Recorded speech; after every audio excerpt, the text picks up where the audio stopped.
and gentlemen, boys and girls, welcome to the Titans Talk Show. I'm so excited to be on the show today, and it's the other way around. I'm going to be excited with the guest we have, John Mattone. John, welcome to the show. Thank you, Venke. Such a pleasure having you on board. It's my privilege, my honor. Thank you so much. Just so that you know, I'm just stepping out of a talk that John gave as a keynote speaker at a global event here, and I can't tell you, I can't stop talking about it. I still have goose pimples. He shared with us his story. Thank you. He shared with us the great work he's done with the legendary jobs. And we're now going to talk about what makes a unique leader, what makes a leader wake up in the morning and get to work, what makes organizations tick in today's exciting world. So, John, are you ready to get started? I am, Venke. Awesome. John, I've heard you speak, and I don't know where to start. Truly, but if there is one thing that stands out in your illustrious career, what would that be? I think ultimately, as I said today, Venke, in the speech, that the biggest lesson that I've learned, and it was a rather late lesson, was that this journey that I'm on, and I actually believe that each and every one of us have been put on the earth ultimately to walk this journey, to walk our own journeys, but ultimately it's not about us. It is about the people around us and the extent to which we, in a qualitative way and an altruistic way and a real way, authentically touch the hearts, minds, and souls of people. And when I realized that at 55 years old, literally my career, my life, changed dramatically. And I bring that message, not only in my speaking, but the privileged work that I've got to work with CEOs all over the world. And it's not that they don't understand it, it's about going beyond the cognitive and really embracing it in the depths of their hearts. I think, to me, that's a lesson that is really important, has been a lesson for me, for sure. Something that you said earlier resonates with me. You said move from this part of the body to this part. Yes. Can you tell us a little bit more about it? The expression of the heart is a difficult one for leaders globally. It's ironic, too, because when you think about parenting skills and how many of us are parents, the very skill that we teach and role model to our children is vulnerability. We teach our kids to be open. We teach our kids to seek feedback from older people and listen to their teachers and so on and so forth. It doesn't matter where I go in the globe, Venke, that's what's taught. And then what happens is we get into the business world and all of a sudden all that was conditioned leaves us. It evaporates so quickly because it becomes so competitive and dog eat dog sort of, right? I think that what I've seen is that when we can ignite the heart in an altruistic way. And it's not about being weak. It's about authentically showing your heart that you are courteous and compassionate. Oh my goodness, it's a tremendous way to create happiness in others. Right? And ultimately the answer to our own happiness is creating happiness in others. This here is a gift, I think, for most people. They just don't even see it as a gift.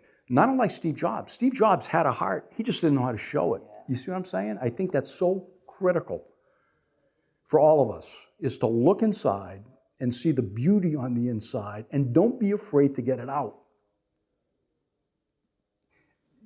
We have no shortage of this. IQs in the business world and government institutions, off the charts, right? It's skewed. A lot of smart people running around. But it's the heart that we've got to get out, and we do have capability there. It's not that people don't have skills. People do have a heart. They just got to get it out. So I think that's an important lesson as well. Steve has been my role model, continues to be my role model even today. Yep. Why are leaders scared to be vulnerable? I think, Venke, I think they're afraid. There's a couple of things. One is they don't know how to do it. I think that's one thing. Second thing is, even if they know how to do it, they're afraid to go in that direction for fear of how they're going to come across, weak, passive, not a leader of conviction. It's just the opposite, though. In reality, and through my coaching, I'm able to show even the most executives who don't want to go there. Eventually, if I can get them to see that the expression of the heart is not a weak decision, but a courageous one, they're also going to see that, my goodness, this is how I grow, and this is how I'm going to grow my team. And if I want to create innovation in a culture, it's not going to happen unless you're vulnerable as a leader. So it's an instigator to growth. It's an instigator to innovation. It's a good decision. We need to make it as people. We need to do other things too, but that's what I would say. That it's a realm of possibility and potential that we can do better with. No question about it. And are leaders recognizing that and waking up to it? I think so. It's some executives are a little bit slower. Yeah. You got to kind of show them the way. As a coach, I can never force vulnerability. I got to be really patient. But ultimately, I will get there. Sometimes it'll take me 3 months working with, if I work with a CEO and, they might profess up front, hey, I have no problem being vulnerable. By the way, here's a great way to be vulnerable. Just go to your team and say, listen, I know I'm a good leader, but I'm not the best that I can be. I want to be honest with all of you. I cannot become the best that I can be without each and every one of you. I need your input. What am I doing well? Where do I need to improve? What a tremendous way to role model vulnerability. Same thing we should do in our families. It's identical. So. Awesome. Where are leaders wanting to take their own? You met thousands of leaders across the globe. Yep. How different really is this region from the rest of the world? Number one. Yep. Number two, are we looking at building a better world? Are leaders today looking at building a better world? It's a good question. There's a couple good questions there. One is, it's very interesting. There are definitely regional and cultural differences everywhere in the world. You gotta attend to those. But it's interesting when I look at what's going to ignite great leadership and a great human being. How does a person become the best that they can be? It's all the same. You got to think differently, think big. You got to be vulnerable. You got to leverage strengths, right? You got to be courageous in the execution of what you do every single day. You got to bring it with passion, pride, precision. You got to keep your eyes open, right? You got to course correct, and you got to walk every single day with a privileged mindset. Doesn't matter where I go on the globe. If you live those tenets, you're gonna have a great life. It doesn't matter where you are. So that's one thing. I think ultimately, when you look at when you look at what great leadership is, it's also a function of character. And that's a great way in my mind to simplify leadership, because I get a lot of questions from executives. Say, how do I become a great leader? Well, if you look at character, there's a direct relationship between your character and how your life's going to be remembered, right?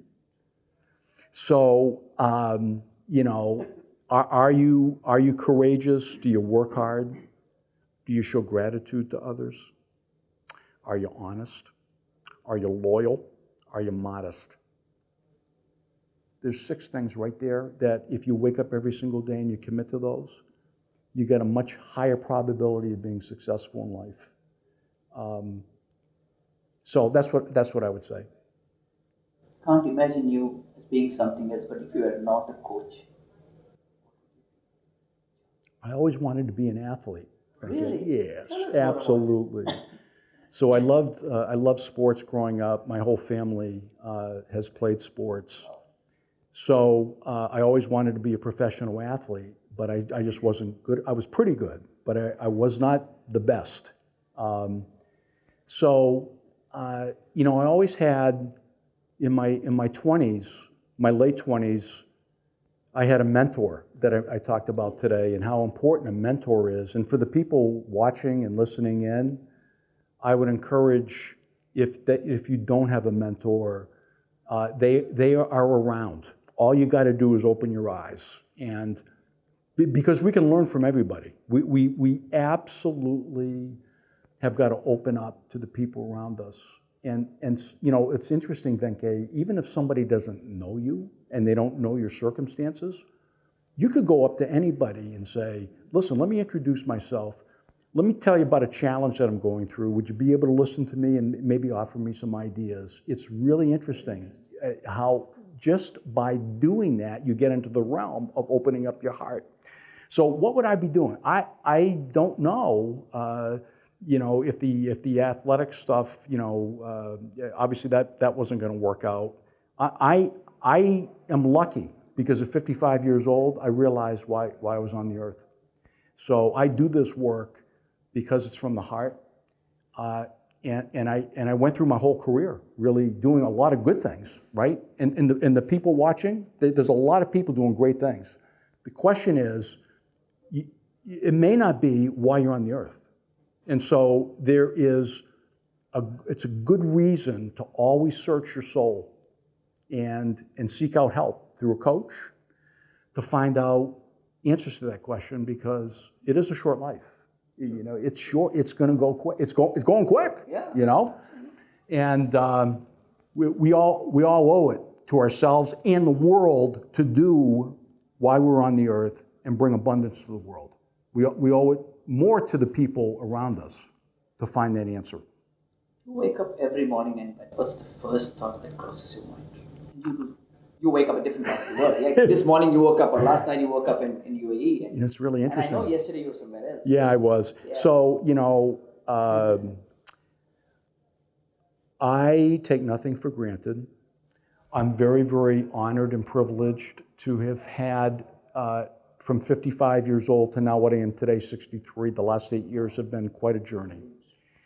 I am humbled to have the recognition and so on and so forth. I don't do any of this for the recognition. I wake up every single day and I say, I'm very humbled and privileged to wake up every day, number one. I'm humbled and privileged to have this incredible opportunity to meet with people like you and speak to tremendous people.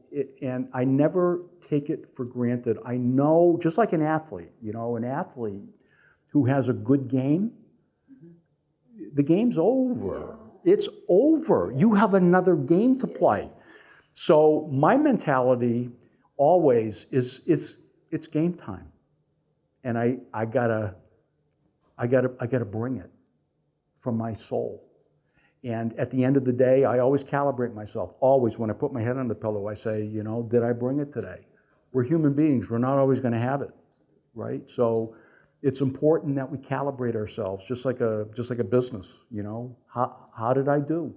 And if you didn't do what you should have done, you commit before you go to sleep. I'm going to bring it tomorrow. And so I've built that conditioning into myself, and it guides me every day. What would be, there are lots of people watching you, and I'm going to talk about the slightly elder generation, or the 50 plus ladies who are listening to you. Sure. Let's say we all kind of get into the trap of working in corporate life for 20 years, 25 years. And right. You realize when you're 50 that, shucks, I should have been doing something. What advice would you give them? I know it's a difficult one, but what advice would you give? Listen, I know there's security too. You know, we all get into the zone of, you know, I got the money coming in. It's very, very tough to disrupt. You know, listen, if you can't disrupt and you can't get comfortable in your brain that maybe I should leave what I've been doing for the last 20, 25 years, you should still do things outside of work that bring your value through your volunteering activities. And because the younger people who are so talented, in this region in particular, the massive young talent, the future is bright in this region. It doesn't matter what country I go to, I'm just awestruck with the young talent. If you're an older person, you should be asking yourself, what can I do to bring the younger people along? Not only your kids, you know, that in your family, but in the organization that you're in. So maybe you're not going to disrupt and pursue another career. What can you do to bring abundance to the world? And that's a great way, right, to solidify your legacy, much more than that. But if you've got the money, in the bank to pursue your dream, go pursue your dream, is what I would say. Are you a technology person? A little bit, but not significant. So, I am a leader in technology, so I can't avoid this question. A lot of technology happening around you. Oh my goodness. Gadgets, kids. Incredible. Does that make you feel a little uncomfortable, or does that make you feel that people are actually wasting a lot of good time with technology when they should be doing something better? I think it's a combination. There's no question that, like what we're doing right now, Venke, is there is no technology other than the video, the camera, and the audio. What we've got here is a space you and I have created that's very special. It's one where there is mutual presence. And ultimately what we're experiencing is a privilege. This is my privilege to be enriched by you and vice versa. And when you think about this human interaction and how technology is a beautiful thing, but how quickly it can pull us away from creating this beautiful space, these spaces are not going to be with us forever. This is a special, special time. And I call it a mindset of privilege that, we've got to look at every interaction. And not every interaction is a beautiful interaction, right? Sometimes there's tough conversations you got to have. You got to get feedback to people. But if you can condition your brain that every interaction that you have is a privileged opportunity to have souls enriched, even through the tough conversation, it makes this a very, very transformative growth experience. And in the end, if we don't have growth and transformation, we have nothing. So that's how I look at it. I love technology. We got AI now, obviously overtaking the world. We got, as you know, more than I do, there's stuff in the future we can't even predict what's going to happen. We're always going to have that. This here is in very short supply, but we can increase the supply just by having a mindset of privilege. Yeah. Brings me to an interesting point. If you were to wake up and have 50 leaders in the room who come to you and say, John, we want to change the world, what would you tell them?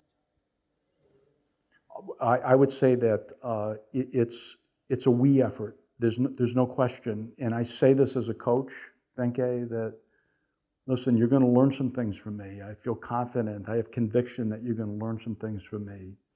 But ultimately, we're going to create that space where you're going to learn more from yourself, and you're probably going to go space.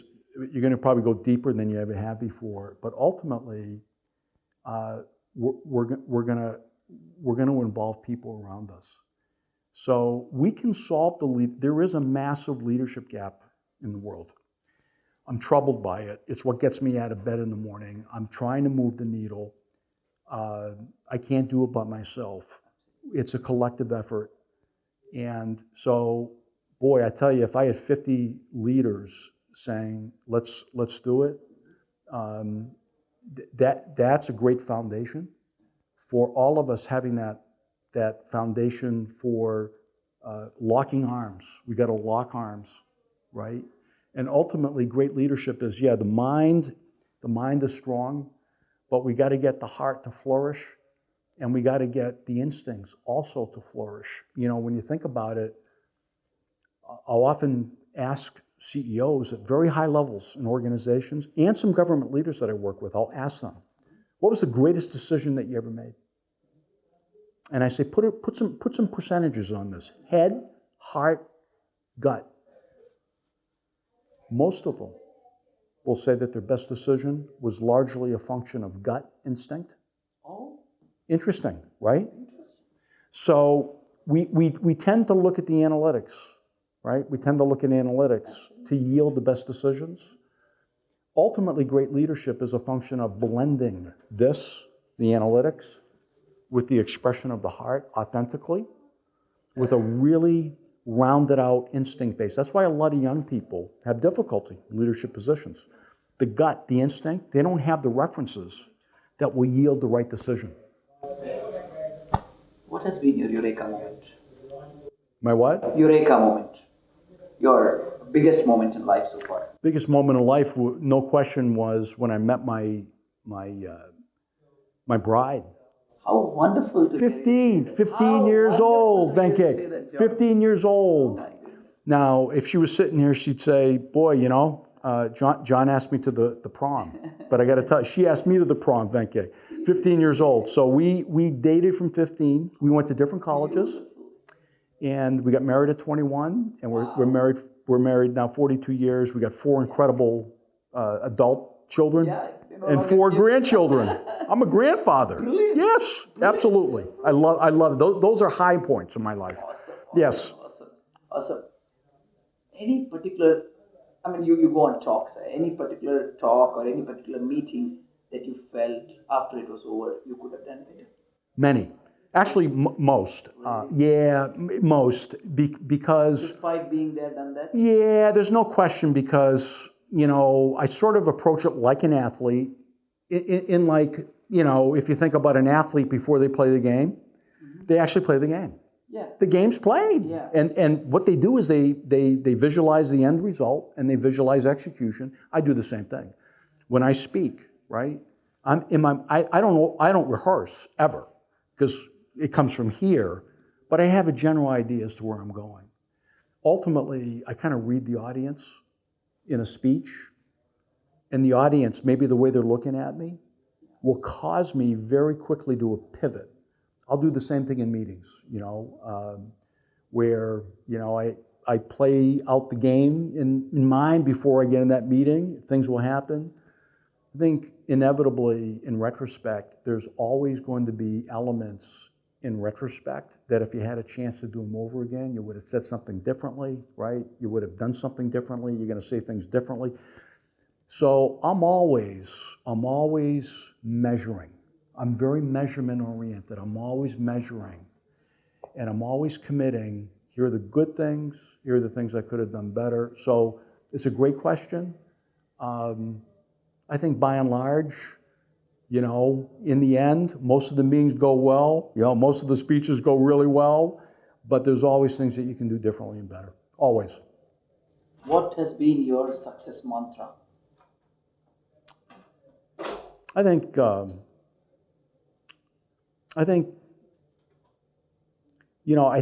this new book that I just wrote, when I talk about the 7 secrets of leadership, I think the way I wrote the book, even though I shared a lot of anecdotes from people that I've worked with and so on and so forth, I've lived those 7.